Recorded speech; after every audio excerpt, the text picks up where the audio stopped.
এবারের ওয়ার্ল্ড কাপের hot favourite ছিল কিলিয়ান এমবাপ্পের ফ্রান্স, তবে সেই ফ্রান্সকে প্রথম সেমিফাইনালে লুই দে লা ফুয়েন্তের স্পেন যেন ডমিনেট করে উড়িয়ে দিয়েছে। 2-0 গোলে হারিয়ে ইতিহাসে দ্বিতীয়বারের মতো ওয়ার্ল্ড কাপের ফাইনালিস্ট স্পেন। কেমন ছিল এই ম্যাচটা? কিলিয়ান এমবাপ্পে কেন পারেনি? কেন স্পেন এত দুর্দান্তভাবে ম্যাচ খেলে জয়লাভ করেছে? এই নিয়ে কথা বলবো আজকের ভিডিওতে। ম্যাচের প্রথম 10 মিনিট যদি আমরা দেখি তাহলে কিন্তু যেমনটা এক্সপেকটেশন ছিল ঠিক তেমনটাই হয়েছে। স্পেন তারা বল পায়ে পজিশনে ডমিনেট করেছে, তাদের যে ফুটবলিং ফিলোসফি টিকি টাকা, সেই টিকি টাকাই তারা ধরে খেলার চেষ্টা করেছে। অপরদিকে যদি আমরা ফ্রান্সের দিকে তাকাই, তারা কিন্তু একটু কাউন্টার অ্যাটাক ওরিয়েন্টেড ছিল, কারণ তাদের যে front four Kylian Mbappe, বারকোলা, Michael Olise এবং উসমান দেমবেলে, তাদের যে পেস, সেই পেসটা দিয়েই তারা চেষ্টা করেছে হেভি প্রেসিং করতে। যতক্ষণ স্পেনের পায়ে বল থাকবে ততক্ষণ তারা প্রেস করে যাতে কাউন্টার অ্যাটাকে বা কুইক ট্রানজিশনে তারা যেন বলটা উইন করে গোল মুখে যেতে পারে। বিশ্বকাপ দেখুন বায়োস্কোপ প্লাসে, সব নেটওয়ার্কে, সব ডিভাইসে। শুরুর দিকে আমরা তাই দেখেছি, প্রথম 10 মিনিটেই ফ্রান্স কিন্তু দুটা কাউন্টার অ্যাটাক করেছে। আমরা যদি দেখে থাকি যে লেফট উইং থেকে বারকোলা কিন্তু একটা অ্যাটাক করেছিল পেদ্রো পোরোকে বিট করে কিন্তু সরাসরি তারা ডি বক্সের ভেতর চলে গিয়েছিল এবং একটা শট নিয়েছিল, যদিও শটটা সাইড নেটিং হয়। তবে ম্যাচ যত সামনের দিকে আগাতে থাকে আমরা ধীরে ধীরে স্পেনকে দেখতে থাকি তারা কন্ট্রোল করতে। একটা জিনিস অবশ্যই খেয়াল রাখা উচিত যে স্পেন সাধারণত যখন টিকি টাকা খেলে তারা কিন্তু খুব ছোট ছোট পাস খেলে, বড় পাসও খেলে, ডায়াগোনাল পাসও খেলে, ছোট ছোট পাস বেশি খেলে। তবে এই ম্যাচে ফ্রান্সের বিপক্ষে কিন্তু তাদেরকে খুব একটা ছোট পাস খেলতে দেখা যায়নি। তারা চেষ্টা করেছে এই যে ফ্রান্সের প্রেসিং, কিলিয়ান এমবাপ্পে বা বারকোলা বা দেমবেলে তারা যে দৌড়ে প্রেস করবে, তাদের এই প্রেসের কাউন্টার প্রেসিং হিসেবে তারা কিছুটা মাঝারি মানের লম্বা পাস খেলেছে। যেটা বলতে বুঝাচ্ছি যে ধরেন যদি আপনি ড্যানি অলমোর পায়ে বল রয়েছে, ড্যানি অলমো হয়তো ওয়ারজাবালকে বা ফাবিয়ান রুইসকে খেলতো, কিন্তু তিনি চেষ্টা করেছে যে কিছুটা স্ট্রেচ আউট করতে। যেমন ওলমো থেকে হয়তো সরাসরি কুকুরেয়ার দিকে পাস যাচ্ছে, অথবা ওলমো থেকে বায়েনার দিকে। এক একটা পাসের ডিস্টেন্স যেন 15 থেকে 20 মিটারের মতো ডিস্টেন্সে তারা পাস রাখার চেষ্টা করেছে। ঠিক কেন? যেন ফ্রান্সের যে ফ্রন্ট লাইন স্পেনকে কনস্ট্যান্টলি প্রেস করছে, তাদেরকে যতটা টায়ার্ড করে রাখা যায়। কারণ ম্যাচের সময় যত আগাবে ঠিক সেই সময়টাতে কিন্তু যখন ফ্রান্সের ফ্রন্ট লাইন টায়ার্ড হয়ে যাবে তখন কিন্তু সেই প্রেসটা শেষ মুহূর্ত পর্যন্ত ধরে রাখাটা কষ্ট হবে। এবার যদি আমরা দেখি স্পেন অন দ্য বল, অর্থাৎ যখন তাদের পায়ে বল ছিল, তারা যখন অ্যাটাকে যাচ্ছিল তখন তারা ঠিক কীরকম ট্যাকটিক বা তাদের খেলার প্যাটার্নটা কীরকম ছিল। যেমনটা কিছুক্ষণ আগে বলছিলাম যে তারা শর্ট পাসের জায়গায় তুলনামূলক 15 to 20 ইয়ার্ডস পাসের চেষ্টা করেছিল। যেমনটা দেখা যায় যে যদি রাইট ফ্ল্যাঙ্ক থেকে স্পেন অ্যাটাক করার চেষ্টা করে, আমরা দেখেছি রাইট ফ্ল্যাঙ্কে লামিন ইয়ামাল ছিল এবং রাইট ব্যাক হিসেবে পেদ্রো পোরো ছিল। তাদের যে খেলার প্যাটার্নটা ছিল, তারা নিজেদের মধ্যে তো পাসিং বা বল দেওয়া নেওয়া তো করছিলই, কিন্তু সেই জায়গাতে যখন দেখা গেছে যে যখন তারা পাসিং করছে সেই মুহূর্তে যখন ওলিসে বা বারকোলা এসে তাদেরকে প্রেস করছিল তখন তাদের সাইড সুইচ করার প্রয়োজন ছিল। সেই মুহূর্তে তারা যেটা করলো যে বলটা সামনের দিকে না গিয়ে পেছনে ব্যাক পাস করেছে। এখন আপনি ব্যাক পাসে বলতে পারেন যে যদি ব্যাক পাস করে তাহলে আমার অ্যাটাক করে কি লাভ, তাহলে তো নিশ্চয়ই তারা আন্ডার প্রেসারে ছিল। কিন্তু সেই জায়গাতেই গ্যাম্বলটা করেছে স্পেন এবং সেই গ্যাম্বলটা কাজে এসেছে।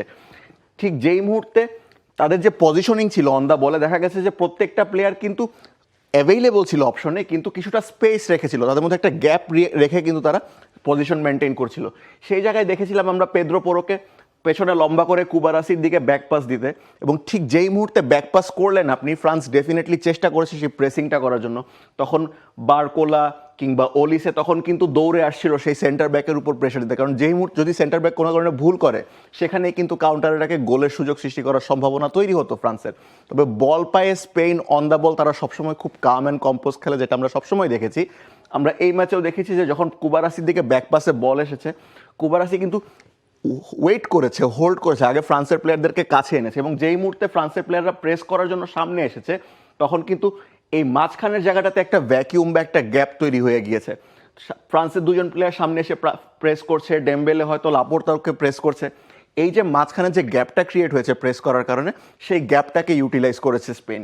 যেই মুহূর্তে প্রেসিংটা এসেছে, কুবারাসি তখন রদ্রির কাছে বল ছেড়ে দিয়েছে, অথবা ব্যাকপাস করে উনাই সিমনের কাছে দিয়েছে, এবং রদ্রি তো স্পেন দলের মেট্রোনম, পুরো মিডফিল্ডের ডমিনেশন তার পায়েই থাকে। আমরা সেই মুহূর্তে রদ্রিকে দেখেছি, যেই মুহূর্তে পাসটা ছেড়ে দেওয়া হয়েছে তখন আবার ফ্রান্সকে নতুন করে তাদের ফরমেশন, তাদের প্রেসিং স্ট্রাকচার সাজাতে হয়েছিল, এবং যখনই তারা রদ্রির কাছাকাছি আসছে সেই মুহূর্তে লেফট উইংয়ের টাচ লাইনে দাঁড়িয়েছিল আলেক্স বায়েনার। তিনি কিন্তু একটা ওয়াইড পজিশনে থাকেন এবং রদ্রি কিন্তু সেখান থেকে লং পাস দিয়ে বায়েনার কাছে বল পাঠিয়ে দেয়। অর্থাৎ যেই মুহূর্তেই ফ্রান্সের প্লেয়াররা চেষ্টা করে স্পেনের কাছ থেকে বল ডমিনেট করার বা বল উইন করার চেষ্টা করে, তখনই কিন্তু স্পেন এত ফ্লুইডলি বলের মুভমেন্ট পুরো মাঠ জুড়ে তারা করেছে, ফ্রান্স কিন্তু খুব একটা সুযোগই তৈরি করতে পারেনি স্পেনের বিপক্ষে তারা বলটা উইন করার জন্য, এবং পুরো ম্যাচ জুড়েই কিন্তু আমরা এরকম দেখেছি। এবার আমরা যদি দেখি স্পেন অফ দ্য বলে কীরকম ছিল, অর্থাৎ যেই মুহূর্তে ফ্রান্সের পায়ে বলের পজিশন ছিল, ফ্রান্স যখন অ্যাটাক করছিল সেই সময় স্পেন ডিফেন্সিভলি কী করেছিল তার আমরা কিন্তু দেখেছি যে পুরো ম্যাচ জুড়ে কিন্তু স্পেশালি প্রথমার্ধে ফ্রান্স শুরুর দিকে সুযোগ ক্রিয়েট করলেও যেই মুহূর্তে স্পেনের ডমিনেন্স চলে এসেছিল, ম্যাচের যে কন্ট্রোলটা নিয়ে নিয়েছিল, ফ্রান্সকে কিন্তু কাউন্টার অ্যাটাক ছাড়া খুব একটা বলের দখল নিতে কিন্তু দেখা যায়নি। তবে যেই মুহূর্তগুলোতে সুযোগ তৈরি করার চেষ্টা করেছিল, আমরা যদি একটু দেখি যে যখন ফ্রান্স অ্যাটাকে উঠে এসেছে এবং স্পেন তাদের ডিফেন্সিভ থার্ডে চলে এসেছে, স্পেন কিন্তু একদম রিজিড এবং কম্প্যাক্ট একটা ডিফেন্সিভ স্ট্রাকচার ছিল, ফ্রান্সকে কিন্তু পেনেট্রেট করতেই দেয়নি। আমরা দেখেছি কিলিয়ান এমবাপ্পে ডি বক্সের এজের পাশ দিয়ে ঘোরাঘুরি করছিল এবং তার সাথে বারকোলা পজিশন সুইচ করেছিল, এমবাপ্পে লেফট উইংয়ে চলে আসছিল এবং একই সাথে বারকোলা কিন্তু সেন্টারের দিকে আসছিল। মিকেল ওলিসেকে আমরা দেখেছি পুরো মাঠ জুড়ে ফ্রি রোম করতে, তিনি অ্যাটাকিং মিডফিল্ড পজিশনে খেলেছিলেন, তিনি বল ক্যারি করার চেষ্টা করছিলেন যে কাকে থ্রু বলটা দেওয়া যায়, এমবাপ্পের দিকে বল বাড়ানো যায় নাকি বারকোলার দিকে, দেমবেলেও ফার পোস্টের দিকে রান নেওয়ার চেষ্টা করছিলেন।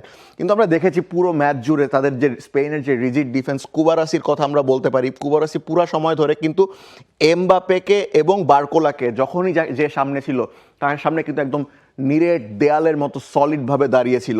একই পাশে একজনের কথা না বললেই নয়, স্পেনের লেফট ব্যাক কুকুরেয়া, তিনি কিন্তু পুরোটা সময় জুড়ে, তাকে কিন্তু এই পুরো ম্যাচ জুড়ে কেউ একবারও ড্রিবল পাস করে চলে যেতে পারেনি। তার কিলিয়ান এমবাপ্পের কথাই বলেন বা ডেমবেলের কথাই বলেন, পুরো ম্যাচ জুড়ে প্রতিটা 50-50 চ্যালেঞ্জে কিন্তু কুকুরেয়া সবাইকে ব্লক করে রেখেছিল। আমরা দেখেছিলাম ম্যাচের প্রায় 60 বা 70 মিনিটের সময় কিলিয়ান এমবাপ্পে একটা শট নিয়েছিলেন ডি বক্সের বাইরে থেকে, এবং আমরা জানি যে কিলিয়ান এমবাপ্পে যখন দূরপাল্লার শট নেন এটা কতটা ভয়াবহ মিসাইল শটের মতো হতে পারে। সেই শটটাও কিন্তু কুকুরেয়া নিজের পজিশন থেকে বেরিয়ে এসে, তিনি একটা ইনভার্টেড ফুলব্যাক পজিশনে এসে কিন্তু এমবাপ্পে যে শটটা নিয়েছিলেন সেই শটটাকে কিন্তু ব্লক করেছেন কুকুরেয়া, এবং ব্লকের পরে বলটা কর্নারে চলে যায়। এরকম পুরো ম্যাচ জুড়েই ফ্রান্স যতগুলো অ্যাটাক তৈরি করার চেষ্টা করেছে, সেই অ্যাটাকগুলোকে কিন্তু পুরো ডিফেন্স খুব সলিড একটা কম্প্যাক্ট স্ট্রাকচার মেনটেন করে কিন্তু ব্লক করে পুরো ফ্রান্সকে কিন্তু 90 মিনিটের সম্পূর্ণটা সময় জুড়ে আটকে রেখেছিল। এখন আপনি প্রশ্ন করতেই পারেন, পুরো টুর্নামেন্ট জুড়ে যেই ফ্রান্স এতটা ডমিনেট করে খেলে আসছে, তাদের হেরে যাওয়ার কারণটা কি? একটা কারণ নিশ্চয়ই এতক্ষণ ধরে বুঝে গেছেন যে তাদের যে প্রেসিংটা ছিল সেই প্রেসিংয়ের একটা কাউন্টার অ্যাডভান্টেজ নিয়েছিল স্পেন তাদের স্ট্রেচড আউট পাসগুলো করে। তবে ফ্রান্সের জন্য দুটো দুর্ঘটনা ঘটেছে পুরো ম্যাচ জুড়ে, তাদের দুটো কি প্লেয়ারকে যখন ইনজুরির কারণে সাবস্টিটিউট করতে হয়। ম্যাচের প্রথমার্ধের শুরুর দিকেই আমরা দেখেছি উইলিয়াম সালিবা তিনি কিন্তু ইনজুর্ড হয়ে গিয়েছিলেন এবং তাকে কিন্তু ম্যাচের প্রথমার্ধেই সাবস্টিটিউশন করতে হয়েছিল। এবং সালিবার মতো সলিড একজন ডিফেন্ডার, যিনি পুরো ক্লাব মৌসুম জুড়ে দুর্দান্ত পারফরমেন্স করছেন এবং পুরো ওয়ার্ল্ড কাপ জুড়েও ফ্রান্সের জন্য তিনি ডিফেন্সের মেইন ম্যান ছিল যে সালিবা, সেই সালিবা যখন ইনজুরির কারণে তাকে উঠে যেতে হয়, সেটা কিন্তু ফ্রান্সের জন্য একটা বড় সমস্যা সৃষ্টি করেছিল। সালিবা যখন উঠে যায়, সাবস্টিটিউশন হয়ে সালিবার জায়গায় এসেছিল লাক্রক্স প্রথমার্ধে ভালো করলেও স্পেনের যে গোলটা আসে সেই গোলটাতে কিন্তু লাক্রক্সকেই বোকা বানিয়ে কিন্তু সেই গোলের সুযোগটা তৈরি করা হয়েছিল। আমরা যেমনটা বলছিলাম যে স্পেনের যে পাসিং প্যাটার্নটা, তাদের যে ট্রায়াঙ্গুলার প্যাটার্ন থেকে যে থ্রু বলটা তারা বের করে, পুরো ওয়ার্ল্ড কাপ জুড়ে আমরা দেখেছি স্পেনের দুটো খুব কমন প্যাটার্ন আছে গোল বের করার। তারা ডি বক্সের সামনাসামনি এসে বেশ কয়েকবার তারা ওয়াল পাসিং করে একটা ট্রায়াঙ্গুলার প্যাটার্ন তৈরি করার চেষ্টা করে, সেটা ওয়ারজাবাল, রদ্রি, লামিন ইয়ামাল হোক কিংবা ড্যানি ওলমো যখন থাকেন, ড্যানি ওলমো সেখানে দুর্দান্ত থ্রু বল বের করার চেষ্টা করেন। দুটো প্যাটার্নের মধ্যে প্রথম প্যাটার্নটা হচ্ছে তারা মিডফিল্ড থেকে খুব হঠাৎ করে ছোট ছোট পাস খেলছেন, এমন সময় একটা কাটিং এজ থ্রু পাস বের করে দেন এবং সেই থ্রু পাসটাতে হয়তো মিকেল ওয়ারজাবাল কিংবা লামিন ইয়ামাল কিংবা ফেরান তোরেসের মতো প্লেয়াররা ফাঁকা থেকে গোলকিপারের সঙ্গে 1-on-1 পজিশনে থেকেই কিন্তু গোলকিপারকে হারিয়ে দেন। আরও একটা কমন প্যাটার্ন আমরা দেখেছি স্পেনের উইং ব্যবহার করা।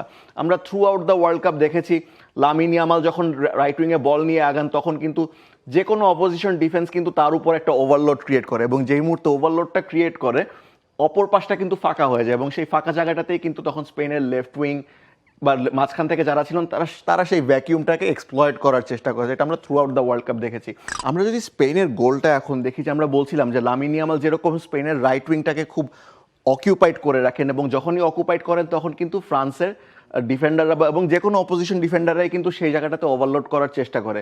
আমরা লামিন ইয়ামালকে দেখেছি তার একটা ফ্রি রোল রয়েছে, ফ্রি রোল করে সে কিন্তু ইনভার্টেড হয়ে ভেতরে কাট ইন করে ঢুকে গিয়েছিল এবং ঢুকে মাঝখান থেকে প্রেশার ক্রিয়েট করার চেষ্টা করছিল। এবং আমরা দেখতে থাকি যে স্পেনের যে রাইট ব্যাক পেদ্রো পোরো তিনি কিন্তু স্লোলি সামনের দিকে আগানোর চেষ্টা করছিল। লামিন ইয়ামাল যেই মুহূর্তে ওয়ারজাবালকে বলের পাসটা ছাড়েন, যেহেতু ওয়ারজাবাল খুব স্বাভাবিকভাবে স্পেনের টপ স্কোরার, ওয়ারজাবালকে মার্ক করার জন্য কিন্তু লাক্রক্স চলে আসে এবং যেই মুহূর্তে লাক্রক্স ওয়ারজাবালকে মার্ক করে এইখানে কিন্তু একটা নেগেটিভ স্পেস ক্রিয়েট হয়ে যায়। এই নেগেটিভ স্পেসে লামিন ইয়ামাল নয় বরং স্পেনের যে রাইট ব্যাক পেদ্রো পোরো তিনি কিন্তু দৌড়ে এসে ঢুকে যান স্প্রিন্ট করে ইনভার্টেড ফুল ব্যাক হিসেবে এবং তাকে যখনই অবভিয়াসলি অফসাইড পজিশনে ছিলেন না, আরও ভেতরে ছিলেন, ঠিক সেই মুহূর্তে যখন ওয়ান টাইম পাসিং করে ওয়ারজাবাল পেদ্রো পোরোর দিকে বলটা ছেড়ে দেন তিনি কিন্তু গোলকিপার মাইক মেনিগানের সঙ্গে কিন্তু তিনি 1 vs 1 সিচুয়েশনে চলে আসেন।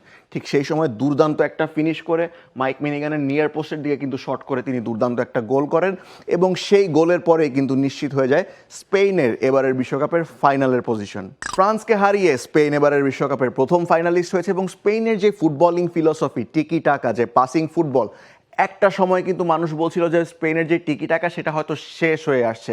স্পেন একসময় যে ব্র্যান্ডের ফুটবল খেলতো 2010 সালের বিশ্বকাপে যেভাবে স্পেন বিশ্বকাপ জিতেছে সেই দলের Iker Casillas, Xavi Hernandez, Andres Iniesta, David Villa, Fernando টরেসরা যেই পাসিং ফুটবল খেলেছেন সেটা হয়তো সময়ের সাথে সাথে ফুরিয়ে এসেছিল বলে মনে করেছিল অনেকে। তবে স্পেনের যেই বর্তমান প্রজন্ম, এখানে যে Lamine Yamal, Oyarzabal, Alex Baena, তাদের যেই ফুটবলিং ফিলসফি, পেদ্রিদের যে ফুটবল ফিলসফি, ড্যানি অলমো যে ফুটবল, তাদের যে কম্বিনেশন পুরো ম্যাচ জুড়ে, তারা কিন্তু নতুন করে প্রমাণ করে দিচ্ছেন যে টিকি টাকা মরে যায়নি, টিকি টাকা নতুন করে রিব্র্যান্ডিং হচ্ছে কোচ লুইস দে লা ফুয়েন্তের অনুসারীদের আন্ডারে এবং ফাইনালে ইংল্যান্ড বা আর্জেন্টিনা যেই আসুক না কেন তাদের সামনে কিন্তু স্পেনের এই টিকি টাকার বিশাল একটা পরীক্ষা অপেক্ষা করছে।